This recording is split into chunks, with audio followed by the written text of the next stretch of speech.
challenging is it going to be to get a long-term deal done with Pickens? I mean, are you going to be able to get Tracy Morgan to stick to the script when he comes on later? Because that's about how difficult I think this is going to be. What I know is this. The Dallas Cowboys are going to franchise George Pickens. But George Pickens' agent, David Mulligetta, once famously told me, I'm never taking $9 on 10, and most of the time I want 11. And that's exactly how George Pickens will approach this deal. Not like he's the 1B, not like he's an elite 2, but like he's the number 1 wide receiver on this team. And so Jerry will not have the opportunity in this sense to say we don't need the agent, because they will need the agent. George Pickens went out and proved how well he can play. He kept his nose clean, away from some of the antics that we saw in Pittsburgh. And so now we'll see if he's able to get the money that he's earned. Well, look, we always try to stick to the script in football and talk about the game on the grass. Look, this thing is the boost your earning potential. And that's what George Pickens did this year. He boosted it in a way where he is going to be the number 1 receiver for somebody if he's not getting number 1 receiver money in Dallas, and rightfully so. Like, he came from Pittsburgh. We saw the potential. RC went on record saying this dude had more talent than most of everybody in the NFL, and he put it on display this year. He was a big part of what Dallas did offensively. Dak loves him. We saw Dak at the Pro Bowl. He talked about we got to get George Pickens back. So I don't think – I'm with you, RC. And let me let America know something. When RC sitting like this and doing this – What's up, everyone? Welcome back to NFL Live. The off-season is in full swing, and we've got a packed show today. Saquon Barkley is coming on later. Tracy Morgan is in the building. But first, we are diving into the biggest storylines in the league right now. George Pickens and the franchise tag, Tyreek Hill's free agency, and the Cowboys' desperate need to fix a historically bad defense. Ryan Clark and Marcus Spears are here to break it all down. Let's start with George Pickens. The Cowboys are expected to franchise tag him before the March 3rd deadline, keeping him in Dallas for at least another year while they work on a long-term deal. But as Ryan Clark points out, getting that deal done is going to be anything but easy. Pickens' agent, David Mulligetta, once famously told me, I'm never taking $9 on $10, and most of the time I want 11. And that's exactly how George Pickens will approach this deal. Pickens isn't going to accept being treated as a number 2. He proved this year that he's a number 1 receiver. Career highs in catches, yards, and touchdowns. He kept his nose clean, away from the antics we saw in Pittsburgh. He earned the right to be paid like a top-tier wideout. Marcus Spears adds, he boosted his earning potential in a way where he is going to be the number 1 receiver for somebody if he's not getting number 1 receiver money in Dallas. And rightfully so. The relationship with Dak Prescott is strong. Dak was at the Pro Bowl talking about how they need to get Pickens back. But the money is going to be the sticking point.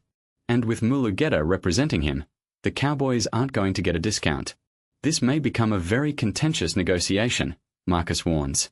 We know who his agent is, and we know the value of a number 1 wide receiver in this modern football. Now, let's talk about the defense. The Cowboys just hired Christian Parker as their new defensive coordinator, replacing Matt Eberflus. Parker comes from the Eagles, where he was passing game coordinator and defensive backs coach. And he inherits a unit that was historically bad. The numbers are staggering. The Cowboys allowed the most points per game in the league this past season, the most they've allowed in any season since 1960, their first year of existence. Third down defense was also the worst in the NFL. There's nowhere to go but up. Parker's introductory comments were exactly what you want to hear from a new coordinator. You want to have your core principles and foundational beliefs, but as you move forward, what do your guys do well? How can you put good players in highlighted positions? How can you create one-on-ones for certain guys? He's talking about tailoring the scheme to the personnel, not forcing players into a system that doesn't fit. That's a huge shift from what we saw under Eberflus. Marcus breaks down what Parker needs to do this offseason. First and foremost, it's about acquiring personnel that can execute the scheme he talked about. It's about building this pass rush. We know what this league is about. It's no coincidence that the teams we saw in the playoffs were getting after the quarterback. He points to Quinnen Williams as a centerpiece, and DeMarvion Overshown as a budding player with potential. But the secondary needs a complete overhaul. And then Marcus drops a bombshell. I think Maxx Crosby, if in any way they can acquire him, I think that should be on the table. And I think Tyreek Woolen should be on the table from Seattle as well. Those are two players that would immediately change the identity of this defense.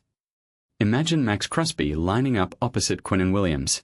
That's a dominant front that can pressure any quarterback. And Tyreek Woolen would give them a lockdown corner to pair with whoever they bring in. Ryan Clark adds, if this team could add Tyreek Woolen and Maxx Crosby, the difference in talent of this roster immediately changes and increases. Clark also shares a fascinating insight from a conversation with Jerry Jones. Jerry told him he felt he put the defense in a bad position last year by trying to recreate the defensive genius of his former head coaches. This year, he wanted to go a different direction. He wanted to dive deep into the interviews, and that's why he came up with Christian Parker. He wanted that sort of enthusiasm. He wanted that sort of young energy and also a creative mind. But Clark warns, he's going to have to understand he doesn't have the same pieces that you had in Philadelphia where you could get after the quarterback with 4. You played a very vanilla defense from a secondary and coverage standpoint in Philadelphia. I don't believe you have the roster to do that right now in Dallas. Marcus ties it all together. Brian Schottenheimer's first year as head coach changed the way Jerry thinks about going about a championship. The aggressive nature, the way he put pieces together, the year Dak Prescott had, there's a feeling of reinvigoration around Dallas. Young, enthusiastic, a different way of playing, a different approach. It may pay dividends for them sooner rather than later. What do you think? Will the Cowboys get a long-term deal done with George Pickens, or will this turn into a contentious standoff? Can Christian Parker fix this defense in one off-season? And should Dallas go all in on Maxx Crosby and Tyreek Woolen? Let me know your thoughts in the comments below. If you love NFL off-season drama and hard-hitting debate, hit that like button, subscribe, and I'll see you in the next one.